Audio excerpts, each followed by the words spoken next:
आज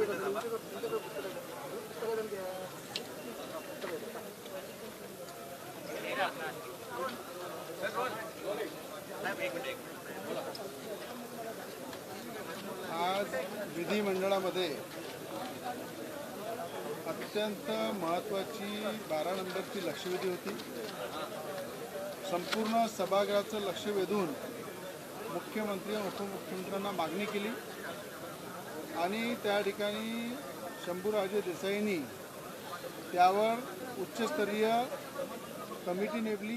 उच्चस्तरीय कमिटीच्या माध्यमातून कारवाई करण्याचे आदेश दिले आणि या ठिकाणी उमेश कोल्हे हत्याकांड जे खऱ्या अर्थानं महाविकास आघाडी सरकार असताना तत्कालीन राज्याचे मुख्यमंत्री उद्धवजी ठाकरे यांनी ज्या पद्धतीनं उमेश कोल्हे हत्याकांडला दाबण्याचा प्रयत्न केला, त्या ठिकाणी डॉक्टर आरती सिंग ज्या सीपी होत्या त्या सीपीनी 1 महिना उमेश कोल्हेंची हत्या झाल्यानंतर जेव्हा उमेश कोल्हे हिंदू विचाराचे होते त्यांनी त्या ठिकाणी नुपूर शर्माच्या फेवरनी पोस्ट केल्यामुळं जर त्यांना अनेकदा धमक्या आल्या, त्यांनी पोलिसांना कळवलं तरी पोलिसांनी त्याच्यावर लापरवाही केली आणि त्या ठिकाणच्या सीपी आरती सिंगला जेव्हा उद्धव ठाकरेंचा फोन आला की ते पूर्ण प्रकरण रॉबरीकडे डायव्हर्ट करा आणि जवळपास 20-25 दिवस उमेश कोल्हे हत्याकांड हे रॉबरीच्या दिशेने तपास चालू होता, तेव्हा त्या परिवाराला न्याय देण्यासाठी देशाचे गृहमंत्री अमित शहाजी यांना खासदार नवनीत राणांनी विनंती केली, मी सुद्धा विनंती केली की एनआयच्या माध्यमातून तपास करा। कुठेतरी राज्याचे मुख्यमंत्री उद्धव ठाकरे हा तपास डायव्हर्ट करताय, या हिंदू विचाराच्या कोल्हेची हत्या झाली याला रॉबरीमध्ये कन्वर्ट करताय, तर त्या दिशेने एनआयची टीम अमरावतीला आली, त्यांनी तपास केला। तपासामध्ये काल जे आरोपपत्र दाखल झालं 4 दिवसाआधी, त्या आरोपपत्रामध्ये स्पष्ट झालेलं आहे हिंदू विचाराचे कोल्हे होते आणि उमेश कोल्हेची हत्या नुपूर शर्माची पोस्ट व्हायरल केल्याबद्दल हिंदू विचाराच्या पोस्ट त्या व्हायरल करते, त्या उद्देशानं त्यांना भर चौकामध्ये त्यांची हत्या करण्यात आली आणि हे प्रकरण दाबण्यासाठी उद्धव ठाकरेंनी ज्या पद्धतीनं अमरावतीच्या सीपी आरती सिंगला फोन केला त्याची सगळी चौकशी एसआयटीच्या माध्यमातून झाली पाहिजे, ही मागणी विधान भवनामध्ये मी केली। त्यावर शंभू देसाई यांनी सांगितलं की उच्चस्तरीय चौकशी आम्ही 15 दिवसात करू आणि ज्यांनी फोन केला मुख्यमंत्र्यांनी सीपीवर सुद्धा कारवाई करू आणि ज्यांनी फोन केला त्यांच्यावर सुद्धा कारवाई करू।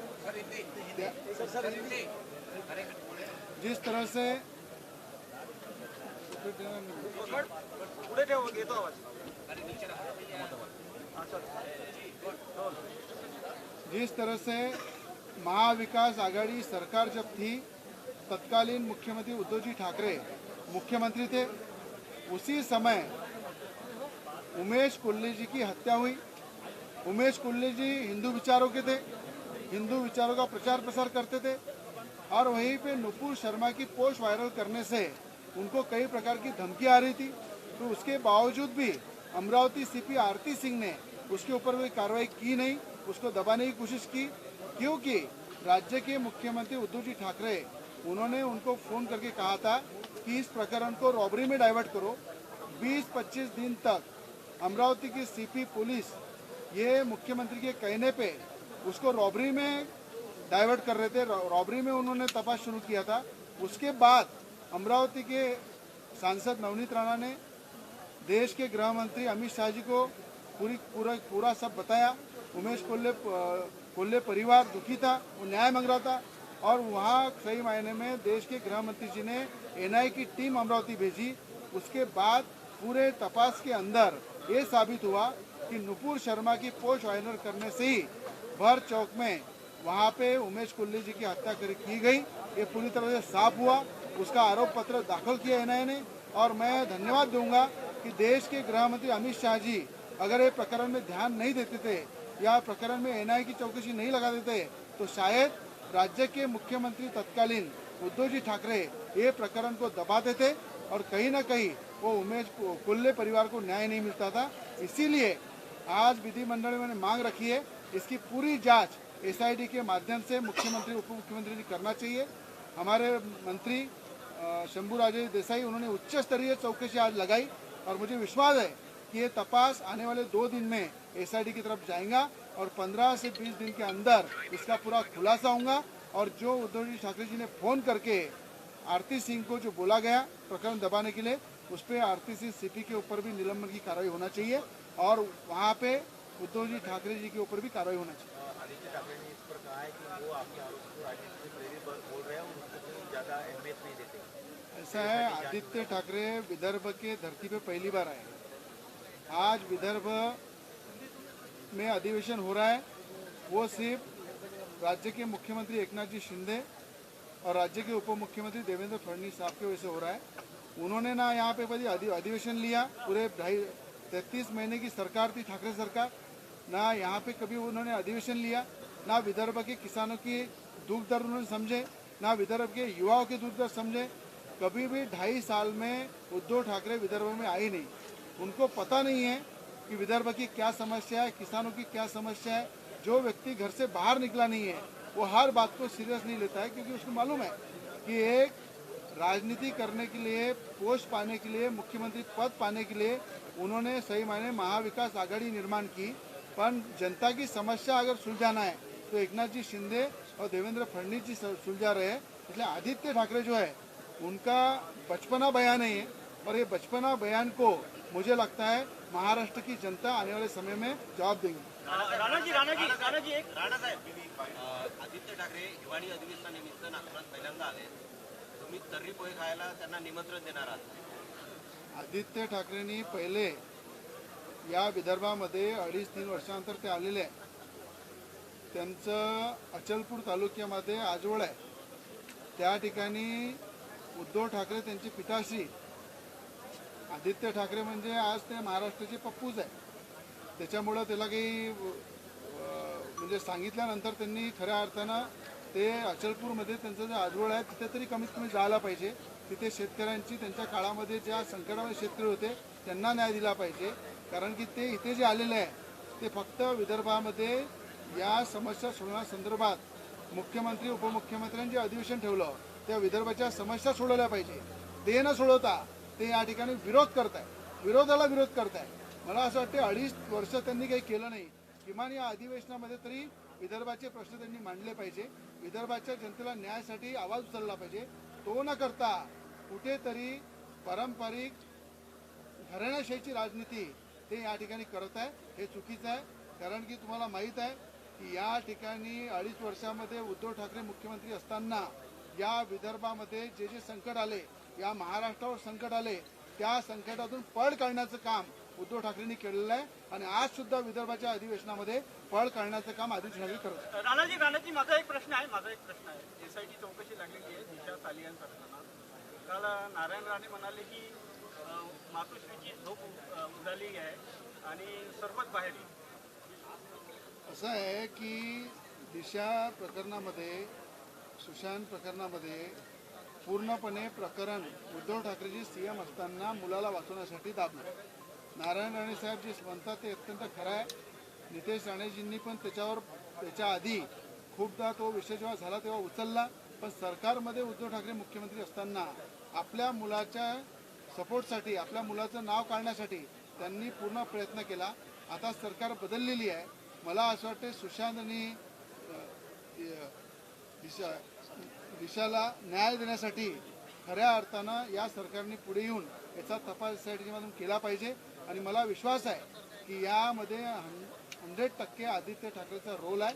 जे मेसेज होते फेसबुक व्हॉट्सअपवर त्यांचे जे चॅटिंग आहे त्याच्यावरून एक क्लिअर होत आहे। नितेश राणेंनी त्याच्या आधी पण सुद्धा सांगितलं, नारायण राणे साहेबांनी सांगितलं, नक्की एसआयटीच्या माध्यमातून दूधचं दूध पाणीचं पाणी होईल। याच्यावर सीबीआयने जी चौकशी करत आहे 2 वर्षापासून या घटनेची, त्यांना काही मिळालेलं नाही, सीबीआयच्या अधिकाऱ्यांना ट्रान्सफर करायला पाहिजे वगैरे असं वाटतं का तुम्हाला? नाही, असं आहे, राज्यामध्ये जे सरकार होती त्या सरकारनी त्या काळामध्ये त्याचे पुरावेमध्ये जी छेडछाड केली, ज्या पुराव्यांना दाबण्याचं काम केलं।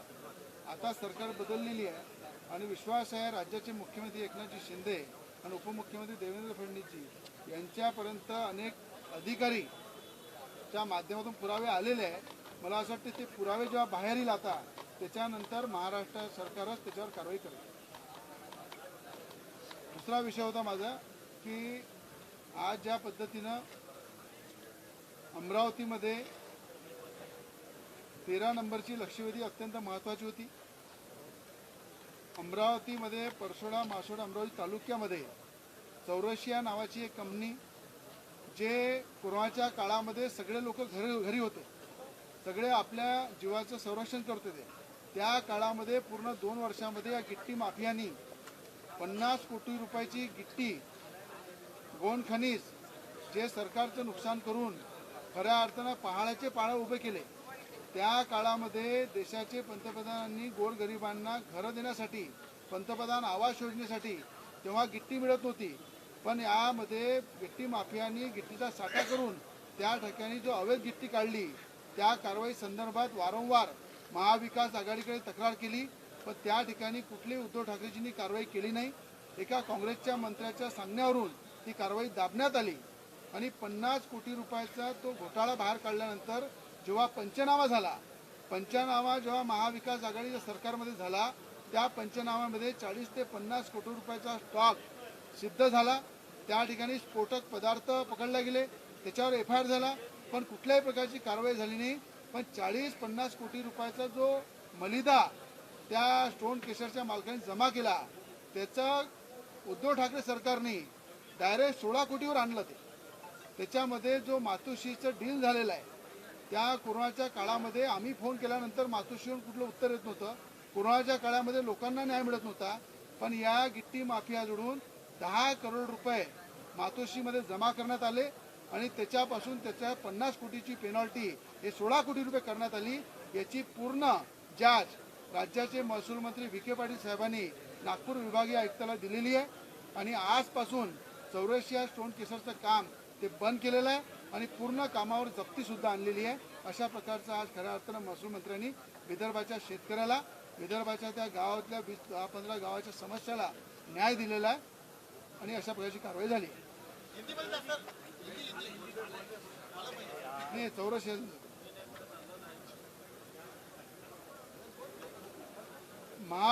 महाविकास आघाड़ी के समय राज्य के मुख्यमंत्री उद्धव जी ठाकरे जी ने जिस तरह से कोरोना के कार्यकाल में चौरसिया कंपनी गिट्टी माफिया, अमरावती का गिट्टी माफिया ने 100 एकड़ जमीन के अंदर गिट्टी का जो साठा बनाया, जो गिट्टी स्टॉक की बिना रॉयल्टी लिए 50 करोड़ रुपए की गिट्टी जमा करना, और उसके बाद कोरोना के कार्यकाल में लोग अपने घर में थे, वहाँ के आजू बाजू के गांव को जो पानी मिलता है, पानी की समस्या बढ़ी, वहाँ पे गांव के घरों को भूकंप जैसे धक्के सहन करने पड़े, वहाँ के किसानों की ज़मीनें खराब हुई. उसके बावजूद मुख्यमंत्री के पास कंप्लेंट करने के बाद भी उन्होंने कोई कार्रवाई की नहीं. जब वहाँ पे कलेक्टर के माध्यम से रेड की गई, वहाँ स्फोटक पदार्थ मिले, चौरसिया के ऊपर गुना दाखिल हुआ. वो सब पदार्थ जब्त करने के बाद मुख्यमंत्री उद्धव जी ठाकरे और अमरावती के मंत्री, इन्होंने उसको सपोर्ट करते हुए 50 करोड़ रुपए की पेनल्टी वो 16 करोड़ पे लाई और 10 करोड़ रुपए मातोश्री पे पहुंचाने का काम किया. और मुझे लगता है जब कोरोना के समय भी अगर मलिदा खाने का काम राज्य के तत्कालीन मुख्यमंत्री उद्धव ठाकरे ने किया है, उसकी इंक्वायरी हमारे महसूल मंत्री राधाकृष्ण विखे पाटिल साहब ने विभागीय आयुक्त नागपुर के माध्यम से लगाई और आज ही काम बंद करने का भी उन्होंने ऑर्डर दिया है. तो मुझे लगता है दूध का दूध पानी का पानी, ये आने वाले 15-20 दिन में क्लियर होगा. और जिन्होंने इसके अंदर मलिदा खाया, जिन अधिकारियों ने उसको बचाने की कोशिश की, उसके ऊपर कड़ी से कड़ी कार्रवाई होगी. रवि जी, उद्धव ठाकरे जी अभी भी MLC है. उस दिन वो विधान भवन में आए थे मगर अटेंड नहीं किया. आपको लगता है वो अपना कर्तव्य पूरा नहीं कर रहे? ऐसा है, गए 2.5 साल में मुख्यमंत्री बनने के बाद उन्होंने कर्तव्य पूरा नहीं किया. मातोश्री पे बैठ के उन्होंने सिर्फ मुंबई महानगर पालिका के ठेकेदारों के जो खोखे आते थे वो जमा करने का काम किया. उन्होंने एक मातोश्री की 2 मातोश्री बनाई, पर लोगों के घर बसाने का काम नहीं किया, खुद का घर बसाया. तो मुझे लगता है MLC रहने के बाद उस सभागृह में नहीं आना, तो उस सभागृह का अपमान ही उन्होंने किया.